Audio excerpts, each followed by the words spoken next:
हाँ देखो आप, फेरी मैग्नेटिक ऑर्डर, ठीक है। तो ये डेफिनेशन हम लोग सबसे स्टार्टिंग में पढ़ लिए हैं, इसको ध्यान दो अब इधर पे, सभी इधर फोकस करेंगे। देखो, in certain magnetic solids the observed saturation magnetization at absolute zero temperature does not correspond to a simple parallel alignment of all ionic magnetic moments, even though the individual ions possess well defined magnetic moments, and this type of magnetic order is known as फेरीमैग्नेटिज्म। इसका मतलब ये है कि certain magnetic solids में जो saturation magnetisation मिलेगा वो absolute temperature पर, यानी कि T इज इक्वल टू 0 पर पैरेलल अलाइनमेंट शो कर रहा होगा। जो आयनिक मैग्नेटिक मोमेंट, आयंस के पास जो मैग्नेटिक मोमेंट है वो पहले तो सारे के सारे एक ही डायरेक्शन में है, पैरेलल है, ठीक है। सभी कैसे हैं? पैरेलल। तो उसके वजह से उसके पास मैग्नेटाइजेशन होगा, तो उस कंडीशन में हम उसको क्या बोलेंगे? सेचुरेशन मैग्नेटाइजेशन बोलेंगे। अब ये आयन किसके हैं? अलग अलग सॉलिड्स है ना, मैग्नेटिक सॉलिड, उसके आयंस है, ठीक है। तो क्या होता है कि saturation magnetization T is equal to 0 temperature पर जब हम ऑब्जर्व करते हैं तो यहाँ पर जो मैग्नेटाइजेशन है वो कंप्लीटली जीरो नहीं होता, ठीक है, कंप्लीटली जीरो नहीं होता। इसका फिर से मैं बता रहा हूँ, इसमें होता क्या है, अलग अलग डिफरेंट डिफरेंट मैग्नेटिक सॉलिड्स में, डिफरेंट डिफरेंट मैग्नेटिक सॉलिड्स में हमको आयंस के जो मैग्नेटिक मोमेंट है, कुछ मैग्नेटिक मोमेंट पैरेलल होगा, मतलब एक डायरेक्शन में होगा, कुछ मैग्नेटिक मोमेंट्स अपोजिट डायरेक्शन में होगा।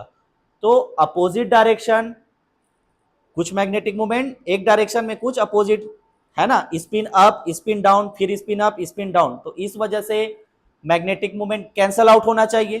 क्या होना चाहिए? कैंसल आउट होना चाहिए, लेकिन नहीं होता ऐसा। क्यों नहीं होता? क्योंकि कुछ ऐसे मैग्नेटिक सॉलिड्स हैं, उसके जैसे स्पिन अप वाला जो मैग्नेटिक मोमेंट है और स्पिन डाउन वाला मैग्नेटिक मोमेंट, दोनों का मैग्नीट्यूड सेम नहीं रहता, इक्वल मैग्नीट्यूड नहीं रहता। इसी वजह से कंप्लीटली कैंसल आउट नहीं होता दोनों का मैग्नेटिक मोमेंट, और हमको क्या मिल जाता है? कुछ ना कुछ मैग्नेटाइजेशन मिल जाता है। तो इस टाइप का जो प्रॉपर्टी रखता है जो आयंस है ना, सॉलिड्स, उसको हम लोग क्या बोलेंगे?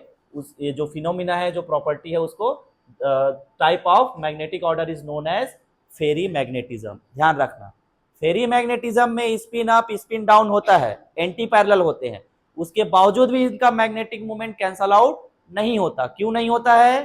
क्योंकि मैग्नेटिक मोमेंट का जो मैग्नीट्यूड है वो इक्वल नहीं होता। स्पिन अप का अगर मैग्नेटिक मोमेंट ज्यादा है और स्पिन डाउन का मैग्नेटिक मोमेंट कम है तो वो कंप्लीटली कैंसल आउट नहीं होगा। क्लियर है? ठीक है। तो this type of magnetic order is known as ferrimagnetism. Okay, for example in magnetic in magnetite यानी कि Fe3O4 often we read, separate कर लेंगे इसको, एक बार FeO लिख लिए, एक बार Fe2O3 डॉट करके, ठीक है। ऐसे भी ये इंपॉर्टेंट है ये फॉर्मूला, इसको याद रखना, अभी ये 2-3 टॉपिक में लगातार आएगा। तो मैग्नेटाइड Fe3O4 या फिर Fe.Fe2O3 लिख सकते हो, in which the magnetic ions occupy two distinct crystallographic sublattice. यहां पर मैग्नेटिक आयंस जो है हमको दो अलग अलग सब लैटिस में मिलेगा। सब लैटिस क्या है वो देखेंगे अभी आगे। Usually denoted as A and B sides. ये जो सब लैटिसेस हैं उसको एक को ए साइड बोलेंगे और दूसरे वाले को बी साइड्स बोलेंगे, ठीक है। As illustrated in figure number 14। तो फिगर नंबर 14 को दिखाओ। ये एक साइड ए दिख रहा है, एक साथ अप वाले डायरेक्शन में है, दूसरा साइड बी दिख रहा है, ये वो कैसा है? डाउन वाला। अब देखो इनका ये वाले इतने तक का मैग्नीट्यूड और यहां तक का मैग्नीट्यूड सेम है, दिख रहा है कि नहीं दिख रहा है? Same magnitude. ये दोनों एक दूसरे को कैंसिल आउट कर लेंगे, इनका magnitude magnetic moment, magnetization zero इस केस में। बट साइड बी के पास में और भी है स्पिन डाउन, जिसका मैग्नेटिक मोमेंट का मैग्नीट्यूड देखो छोटा है कि नहीं, तो ये रह जाता है और इसी के वजह से अपने को मैग्नेटाइजेशन मिलता है। इसी के वजह से क्या मिल जाता है? मैग्नेटाइजेशन। तो यहां पर जो हमने जो आयन लिया है मैग्नेटाइड Fe3O4 जो लिया है, उसको दो साइड, उसके दो सब लैटिसेस हैं, कौन सा, ए सब लैटिस और बी सब लैटिसेस, ठीक है। तो ए वाले का नाम है टेट्राहेड्रल साइड्स ए बोलोगे, और बी वाले का नाम ऑक्टाहेड्रल साइड्स बी कहेंगे, ठीक है। यहां पर देखो, यहां Fe3 प्लस इधर 8 और यहां पर भी 8, यहां पर जो टोटल नंबर ऑफ स्पिन है वो 5/2 है, और इस वाले में बी साइड में टोटल स्पिन जो कितना है 2 है। तो वो कैसे है वो देखते हैं, वापस ऊपर लाओ। फिगर समझ में आया? तो अब देखो फिगर को दिमाग में रखो, अब देखो इसको, अब एक्सप्लेन करेंगे इसको। In this structure, the Fe3 plus ions are distributed equally between the tetrahedral A sides and the octahedral B sides. A और B दोनों में इक्वल था कि नहीं था, मैग्नीट्यूड के साथ साथ, ठीक है, अपोजिट में। While the Fe2 plus ions, ठीक है, सेपरेट किया कि नहीं किया इसको, इधर Fe इधर Fe2, ठीक है। तो उसको ऐसे समझ लो, एक वाला Fe3 प्लस के लिए और इधर वाला Fe2 प्लस के लिए, ठीक। तो while the Fe2 plus ions occupy only the B sides, जो Fe2 plus आयन है वो सिर्फ B साइट में मिलेगा, A साइट में नहीं मिलेगा, A साइट में नहीं मिलेगा, ठीक है। So the Fe3 plus ion have spin S is equal to 5/2। तो Fe3 plus मतलब आयरन का जो एटॉमिक नंबर है, इसके लास्ट ऑर्बिट में D5 इलेक्ट्रॉन, अनपेयर्ड इलेक्ट्रॉन कितने रहते हैं 5। तो फॉर्मूला है ये मैं लिख दिया हूं, n is a number of unpaired electrons into 1/2 लिखते हैं टोटल स्पिन फाइंड आउट करने के लिए। तो n कितने होंगे, D5 है ना, 5 अनपेयर्ड इलेक्ट्रॉन, तो n की वैल्यू 5 डाला इंटू 1/2, तो टोटल स्पिन कितना हुआ 5/2, ठीक है। And due to the quenching of orbital angular momentum, that means L की वैल्यू 0, D में कितने ऑर्बिट कक्षाएं होती है 5, पांचों इलेक्ट्रॉन भरा हुआ है, हाफ फिल्ड है ना, बट हाफ फुल फील्ड है, वो आधा वाला पूरा भरा हुआ है। तो उस केस में क्या होता है, L इक्वल टू 0, पढ़ चुके हैं इसको भी। तो यहां पर कंट्रीब्यूशन किसका होगा, स्पिन का होगा कि ऑर्बिटल एंगुलर मोमेंटम L का होगा, ओनली स्पिन का होगा, ठीक है। तो ठीक ये चीज याद रखना, S इज इक्वल टू 5/2 और quenching of orbital angular momentum, each contributes a magnetic moment of approximately 5 mu B. Magnetic moment कितना है, मैग्नेटिक मोमेंट का वैल्यू यहां पर 5 म्यू बी, ठीक है। तो ये भी मैं फॉर्मूला लिख दिया हूं, देखो G into S into mu B. तो G is a Landé factor, इसके लिए वैल्यू अपन 2 ही दिखाए हैं, ठीक है, 2 रख देना G का वैल्यू, S बराबर 5/2 निकाले हो, 5/2 एंड 2 म्यू बी, 2 और 2 कैंसिल, कितना मिला 5, ठीक है। तो Fe3 प्लस में स्पिन का वैल्यू 5/2 और मैग्नेटिक मोमेंट का वैल्यू कितना 5 mu B, okay. Whereas the Fe2 plus ions have spin S is equal to 2, 2 plus है ना, 3 प्लस में 5 इलेक्ट्रॉन था, 2 प्लस में कितना होगा 4 इलेक्ट्रॉन होगा अनपेयर्ड, एक कम नहीं हो जाएगा जी, 3 में 5 है 3 प्लस में, तो 2 प्लस में कितना होगा 4। तो ये फॉर्मूला लिख दिया, देखो n is equal to 4 into 1/2, cancel हो के कितना मिला, S is equal to 2, contribute 4 mu B, यहां मैग्नेटिक मोमेंट कितना होगा Fe2 प्लस का 4 म्यू बी। ये फॉर्मूला से फिर से ये वैल्यू रखोगे यहां से तो 4 निकल गया। तो अब देखो ये इंटरेस्टिंग है, यहाँ पे ब्लू लाइन वाला देखना, if all this moments were aligned parallel the total magnetic moment per formula unit would be 14 mu B. अगर सारे मैग्नेटिक मोमेंट को हम मान ले कि वो पैरेलल है, सब के सब एक ही डायरेक्शन है, Fe3 प्लस का भी और Fe2 प्लस का भी, किस डायरेक्शन में, सारे के सारे एक ही डायरेक्शन में, तो हमको मैग्नेटिक मोमेंट कितना मिलना चाहिए 14 म्यू बी, कितना मिलना चाहिए 14। Fe3 प्लस का दो साइड में है ना, साइड ए में और साइड बी में, उसका मैग्नेटिक मोमेंट कितना था 5 था, तो साइड ए का 5 और साइड बी का 5 कितना होगा 5 इंटू 2 10 होगा। और Fe2 प्लस का मैग्नेटिक मोमेंट कितना निकाले हैं 4 निकाले हैं, तो उसका प्लस 4, तो हो गया कितना 14। कैलकुलेशन समझ आ रहा है, ठीक। ये जब क्या हो, सारे मैग्नेटिक मोमेंट एक ही डायरेक्शन में हो, साइड ए का भी और साइड बी का, तब हमको कितना मिलना चाहिए मैग्नेटिक मोमेंट 14, ठीक। However the experimentally observed value is about 4 mu, लेकिन एक्सपेरिमेंटली हमें ऑब्जर्व वैल्यू कितना मिला है 4, 14 ना मिलके कितना मिला है 4। समझ में आ रहा है क्यों 4 मिला है, क्योंकि साइड ए और साइड बी के जो सेम मैग्नीट्यूड वाले थे वो अपोजिट थे एक दूसरे के, वो दोनों एक दूसरे को काट डाला, उसका मैग्नीट्यूड बचा कौन, Fe2+ का। तो Fe2+ के पास कितना है, 4 ही है ना, तो एक्सपेरिमेंटिक कितना ही मिलेगा, जो बच गया वही तो देगा मैग्नेटिक मोमेंट 4 अमाउंट में। क्लियर है, ठीक।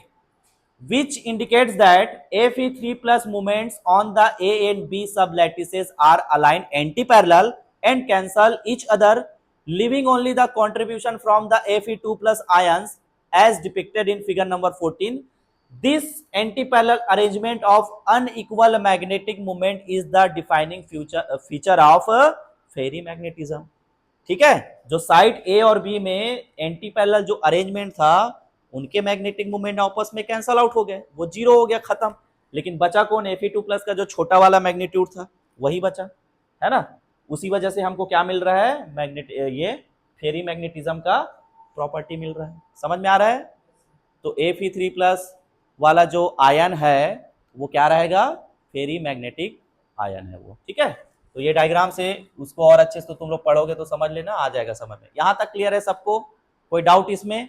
नेक्स्ट अब देखते हैं, the crystal structure of such material is commonly describe by the spinel structure shown in figure 15 where oxygen ions from a cube form a cubic close packed lattice and the metal ions occupy interstitial sites। तो ये figure number 15 में इसको समझते हैं। देखो आ जाओ, ये figure number 15 को देखो।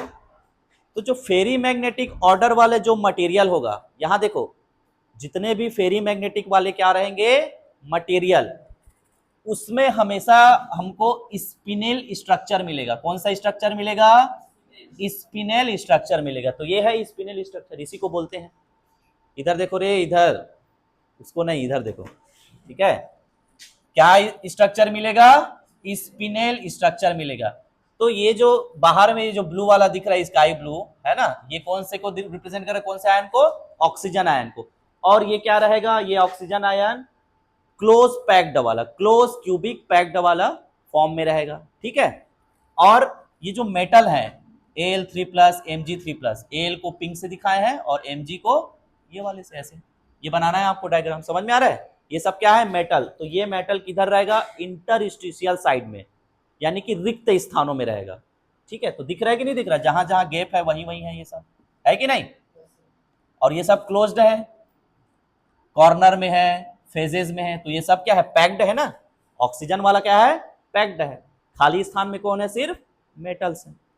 इतना बताना है कि फेरी मैग्नेटिक टाइप का जो मटेरियल है उसका क्रिस्टल स्ट्रक्चर स्पिनेल स्ट्रक्चर जैसा होता है करके, इतना ही बताना है। और ये फोटो बना देना। क्लियर। नेक्स्ट आते हैं अब,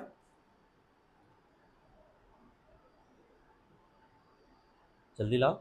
हाँ, in a unit cell of the spinel structure there are 8 A sites and 16 B sites and the lattice constant is of the order of 8 angstrom. Spinel structure में A साइट में 8 और B site में 16 होगा। जो unit cell है वो बता देना है, नहीं भी लिखोगे तो भी चलेगा। ये खाली स्पिनेल स्ट्रक्चर को थोड़ा सा एक्सप्लेन कर रहे हैं कि उसमें A साइट में और B साइट में कितने नंबर ऑफ यूनिट सेल वगैरह होगा, ऐसा करके। ठीक है, तो वो चीज है। ठीक है, यहां से आते हैं अब, the magnetic interaction between ions, magnetic interaction between ions are governed by the exchange interaction which can be described by the Heisenberg Hamiltonian या Heisenberg model U is equal to -2j si dot sj। तो ions के बीच में जो interaction होगा उसका determine करेंगे हम Heisenberg Hamiltonian वाले फॉर्मूला से, कि इंटरैक्शन स्ट्रॉन्ग है वीक है, ये सब कहां से पता चलेगा, ये वाले फॉर्मूले से। स्पिनेल स्ट्रक्चर देखा, ऑक्सीजन था, एल्यूमिनियम था, मैग्नीशियम था कि नहीं था। उन सब में इंटरेक्शन होगा तो वो वीक है कि स्ट्रांग है, वो कौन से फॉर्मूले से पता चलेगा, हाइजेनबर्ग मॉडल या क्या है, हैमिल्टोनियन। ठीक है, मालूम है अपने को, where J is the exchange integral and S I S J are neighbouring spin vectors. So in ferrimagnets the dominant interaction is between A and B. Ferrimagnets में क्या होता है कि जो सबसे प्रबल स्ट्रॉन्ग इंटरेक्शन है वो ए और बी वाला रहेगा। ए साइड और बी साइड के बीच में जो इंटरेक्शन होगा वही सबसे क्या रहेगा, स्ट्रॉन्ग, उसको आप जे ए बी से रिप्रेजेंट करोगे। और लेकिन निगेटिव भी रहेगा, क्यों, क्योंकि ए अलग डायरेक्शन में रहता है और बी वाला अलग डायरेक्शन में, तो अपोजिट हुए ना दोनों एक दूसरे से, इसलिए जो इंटरेक्शन है उसको हम लोग निगेटिव में कंसीडर करेंगे। ठीक है, निगेटिव का मतलब यह हुआ कि favouring anti parallel alignment of spins. अभी फोटो देखे थे फिगर नंबर 14 में, एंटी पैरेलल था कि नहीं था, ठीक है, वही चीज। The interaction with A sides, यानी कि जे ए, अगर साइड ए में जितने मैग्नेटिक आयंस है वो आपस में इंटरेक्ट करेंगे तो उसको किससे रिप्रेजेंट करोगे, जे ए से। ठीक है, ये विकर, बी वाला भी वही, जे बी, ये सब क्या होते हैं, निगेटिव होते हैं ये इंटरेक्शन भी, लेकिन कैसे होते हैं, वीक होते हैं, वीकर इंटरेक्शन। क्लियर। तो इसमें इतना याद रखना है कि आयंस के बीच में जो इंटरेक्शन होगा वो हाइजेनबर्ग वाले फॉर्मूला से बताएंगे, और ए और बी में इंटरेक्शन होगा तो वो स्ट्रॉन्ग इंटरेक्शन, ए में इंटरेक्शन होगा तो वीक, बी में भी वीक इंटरेक्शन। इतना ही बताना है। क्लियर है कि नहीं है, ठीक है। So because the AB interaction is strongest, all spins on A sides align parallel to each other, all spins on B side align parallel to each other, but the A and B sublattices are anti-parallel to each other। ठीक है, A side में जितने ions जितने spins होंगे सब के सब same direction में होंगे, पैरेलल अलाइनमेंट होगा, B वाले साइड का भी पैरेलल अलाइनमेंट होगा, लेकिन ये दोनों एक दूसरे के रिस्पेक्ट में कैसे होंगे, एंटी पैरेलल। समझ में आ रहा है, ए साइड का पैरेलल कैसा था, ऊपर ऊपर था, बी वाले का कैसा था, नीचे, तो दोनों एक दूसरे के रिस्पेक्ट में कैसे हुए, एंटी पैरेलल हुए। क्लियर यहां तक। नेक्स्ट आते हैं अब इसके डेरिवेशन में। हाँ, थोड़ा और ऊपर करो, यहां पे लेके आओ इसको, पकड़ के लाना उसको रे, इतना फास्ट क्यों करता है। नेक्स्ट, बस हो गया। To describe this quantitatively we use a mean field approach and define M A and M B as the magnetization of the A and B sublattices respectively. The effective exchange field acting on this sublattices are written as. ठीक है, यहां पर हम जो है इसका quantity form में describe करेंगे कि मैग्नेटाइजेशन कितने अमाउंट में है, कितने मात्रा में है, उस टाइप का अपन कैलकुलेशन करेंगे। क्लियर है।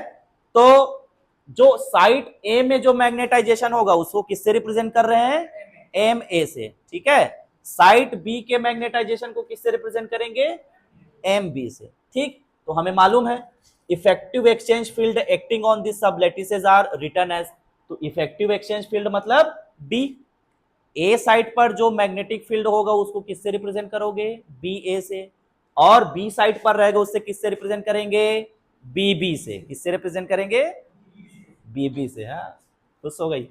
ठीक, तो देखो, हाँ,